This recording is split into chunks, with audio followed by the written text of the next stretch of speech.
But I need to update my first video because I done learned a lot more. So my first video, I learned how to put the map in the video, first of all. So look, I was showing my daddy the Strait of Hormuz in that first video. Here's Iran. This is how we got it set up. The Strait of Hormuz, where 20% of all the oil in the world, every day, a fifth of the world's oil goes through this little bitty checkpoint right here, right? So they really could have been controlling it the whole time. I guess they were just being nice. Excuse me. So, they were struck on the 28th of February, 2026. Immediately, they shut this down, which I knew they would do because I'm into geopolitics and stuff. And everybody I watch, last June 2025, when Iran was struck in the middle of negotiations over their nuclear program, which we already had a plan about their nuclear program from 2015, but Trump threw that out, and I believe that was 2017. One of the first things he did. So everybody I watch said that Iran, you don't want to attack Iran because they will immediately shut down the Strait of Hormuz. And here's the Strait of Hormuz. They always say how much of our oil goes through there, the world's oil, and how that would affect everything else. That'll make gas prices shoot up. That's going to make food prices shoot up because that oil is turned into gas and diesel. All that's going to cost more. But I didn't know how much other things we get through here. Helium. A lot. I think a third of the world's helium supply goes through there. But fertilizer, it's planting season. It's this stuff called urea fertilizer. You have to have it for farming. It's planting season. They not getting no fertilizer. I should redo it already and get the map showing all the boats that's sitting over here.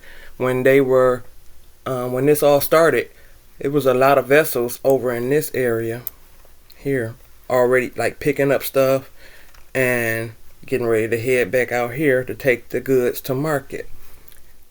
Without the food is already gonna cost more because of the gas and diesel prices, the trucks that bring it to the grocery stores.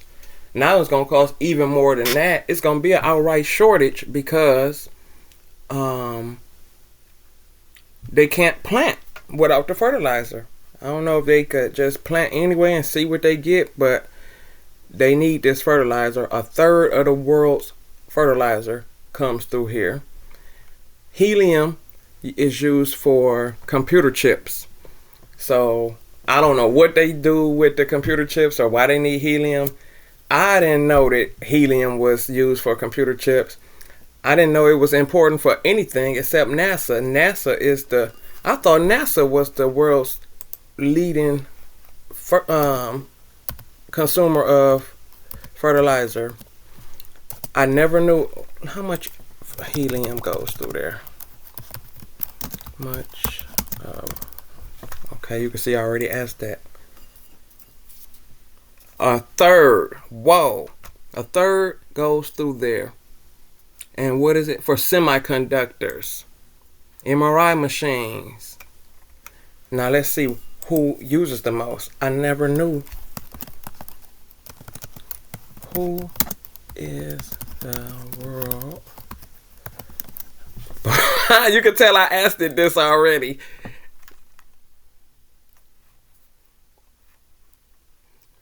Semiconductor chip manufacturing industry has become the world's largest consumer of helium, largely driven by the demands of artificial intelligence, while historically the medical sector for MRI scanners and space agencies like NASA were primary consumers. Why was NASA needing all that helium? So things have changed since I first looked this up. I hadn't even thought about this since about 2021. That's when I learned about NASA. But I wonder how long they have been using helium for making these computer chips and such. So, also the fertilizer, I think that was about 25 to 30%. How much of the world supply of fertilizer passes through the strait? Why I won't finish?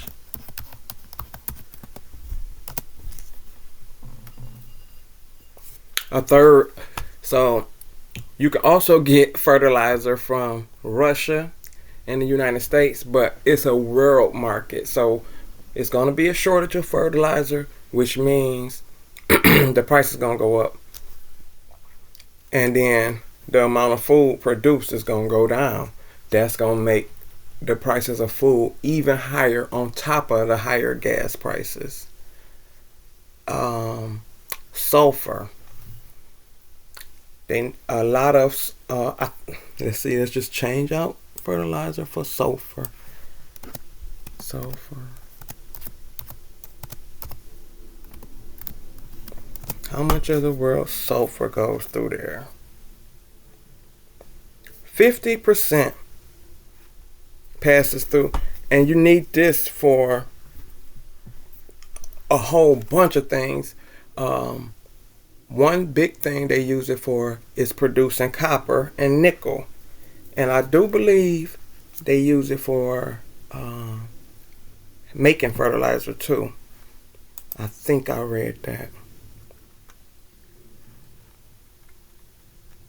So I don't know why they would do this, because if I knew, I didn't even know about the helium, the sulfur, which gonna mean a copper shortage.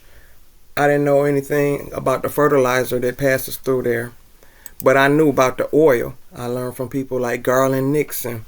He done said a million times what was gonna happen. He said first thing they gonna do is shut down the Strait of Hormuz. That's gonna send oil prices skyrocketing. They've been manipulating the oil market, coming out acting like they want peace and things on Sunday nights, Monday mornings, which calms the markets. And then on Fridays, which today is Friday, March 27th, that's when our side starts acting aggressive. They're about to send some troops over there. If they aren't there already, they are probably about to strike Kark Island. It's somewhere up here. I think this is it over here. You're probably gonna hear a lot about Kark Island. It's where Iran keeps, I guess they ship out their oil through this island. It's foolish. The foreign minister of Iran said he's waiting on us. Why are you messing with it? Here it is. So I guess they got a pipeline comes from the mainland to this island. Boats pull up. You put the oil on the barges and such, and carry it back out to market. So all week we've been quietly sending troops out this way. They've been stationed in Jordan and up here in Israel. Also, during the same time, they getting hit. And they're not blocking the missiles. They just getting right through. I think the Iron Dome was a big money laundering operation. These people have run out of interceptor missiles, and they hardly worked in the first place. They not showing us what's going on. A little bit of stuff leaks out, but for the most part, it's a 5-year. It's a threat of 5 years in prison if you get caught showing what's happening on the ground in Israel. People who are winning wouldn't do anything like that. The pictures I saw were horrible. It looked like Gaza, what they did to Gaza. I don't know what they was thinking. Um, I think this is a war against the petrodollar. The petrodollar is what our U.S. dollar really is. The reason the U.S. dollar is valuable because you needed it to buy oil. It was a special arrangement we had with Saudi Arabia. They supposed to get protection as long as they make their oil. You can only buy that in U.S. dollars, and in exchange, we were supposed to offer them protection. They're not being protected, but that deal ended in 2024. It was June 2024. I meant to pull up that video, but I think all this was planned out, because why would you attack the way it started? So last summer, June 2025, Iran and Israel, they say the U.S., but we are totally controlled by Israel, were in negotiations over Iran's nuclear program. In the middle of those negotiations, we struck Iran. That was the 12-day war. So Israel was getting beat bad and had Trump ask them for a ceasefire. And then again, we were in negotiations. Iran gave us another chance. And in the middle of negotiations, we struck them. That was on the 28th. So now Iran says that there won't be any more negotiations. Now, the new deal that they offering is we can leave the Middle East, which we already have. Every U.S. base in the Middle East region, every base in this area is shut. They've moved army men to hotels and like campgrounds and stuff in these areas. Well, they just follow them and hit them at the hotels. They're not playing no more, period. They want them out the region. It was about 40,000 military personnel already in this region. I don't know why they sending more. It's no way. Let me see if I can. If even I know this, I wish I could. You see these mountains? You can't get up in there. This place, Iran has been here for 2,700 years. Israel hasn't even made 80 yet. It's not happening. That's why I think, and if I know this, surely they do. But the petrodollar arrangement deal we had with Saudi Arabia, you could say that ended in June 2024 because it wasn't really written down, but it stopped being enforced. Saudi Arabia started accepting other currencies for its oil. And we struck Iran on the 28th. They immediately closed the Strait of Hormuz, bombed every base in the region, which made us abandon every base. And they closed the Strait of Hormuz. They didn't close the Strait of Hormuz. They closed it to the U.S. and Israel. If you pay for your oil in the Chinese yuan and you pay them a $2 million fee, if you're an unfriendly country and you pay them a $2 million fee, then you get safe passage.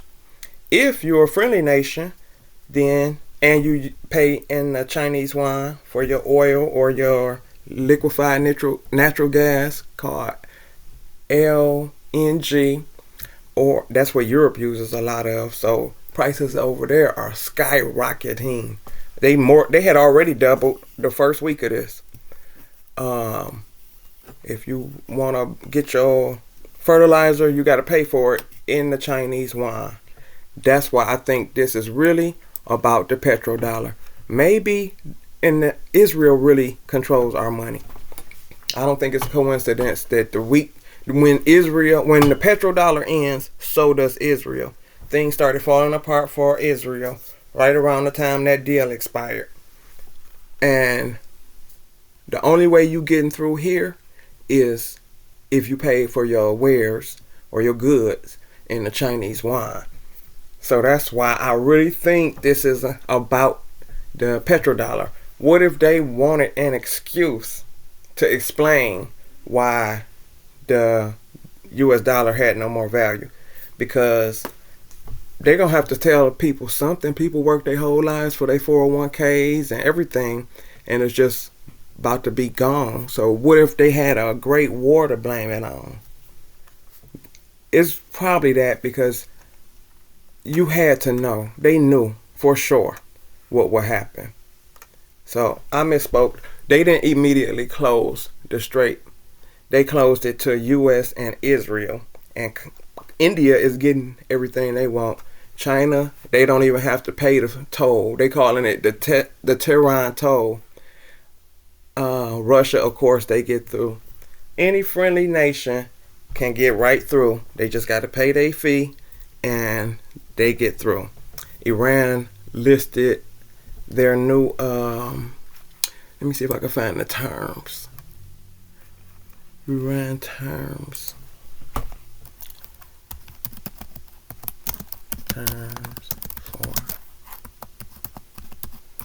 So all the Trump saying he's been negotiating through back channels, that's all a lie. And I don't know why he just won't take this opportunity he's getting, because his boss, Bibi, is dead. He's been dead for weeks. So he don't even have to do this anymore. Knowing the things I know about Trump, he don't like war. I can't see him being in support of this, but he basically been a hostage this go around since what happened to him in Butler, Pennsylvania. But now the person behind it, Bibi, he is gone. So I don't understand why he's not just using that as a way to get off the ride. Okay. Okay, here it is, laid out simply. They said they won't even talk to our side. And would you? If somebody bombed you twice while you were in the middle of negotiations, what sense would it make to stop? And they got the upper hand now. So they want to be repaid for their damages that they took because of us in Israel. And this is not just for this go round, since they took their country back in 79. They want formal control of the strait, so they want to remain with the option to close it to who they want to close it to. They wanted security guarantees saying that we won't attack them for no reason again. It's a shame you need that. And they want that to go through Congress so that no president can just come in and throw it out like what Trump did with the JCPOA. That was also known as the Iran nuclear deal. Obama got that deal in place in 2015. 2 years later, Trump came and tossed it. But it wasn't through Congress. It wasn't an official treaty or anything, so he could do that. One of the things we wanted was to make Iran stop producing their ballistic missiles. Why would they do that? I gotta find something else, because this isn't it. This not the whole list. But another reason I think this is all planned is because this. When I first started researching this type of stuff, I came across this video. This is General Wesley Clark. And he's going to say how these wars were planned in advance. This is right after 9/11 happened. He went up to the Pentagon, I believe. And they already had a list of countries they were going to attack. And listen to this list of countries and think about what happened in the time that's passed since. And this interview was from 2007. I started reading and looking into this stuff about 2015, 2014. The Pentagon, and I saw Secretary Rumsfeld and Deputy Secretary Wolfowitz. I went downstairs just to say hello to some of the people on the joint staff who used to work for me. And one of the generals called me and he said, "Sir, you gotta come in. You gotta come in and talk to me a second." I said, "Well, you're too busy." He said, "No." He says, "We've made the decision. We're going to war with Iraq." This was on or about the 20th of September. I said, "We're going to war with Iraq. Why?" He said, I don't know. He said, I guess they don't know what else to do. So I said, well, did they find some information connecting Saddam to Al-Qaeda? He said, no. He says, there's nothing new that way. They just made the decision to go to war with Iraq.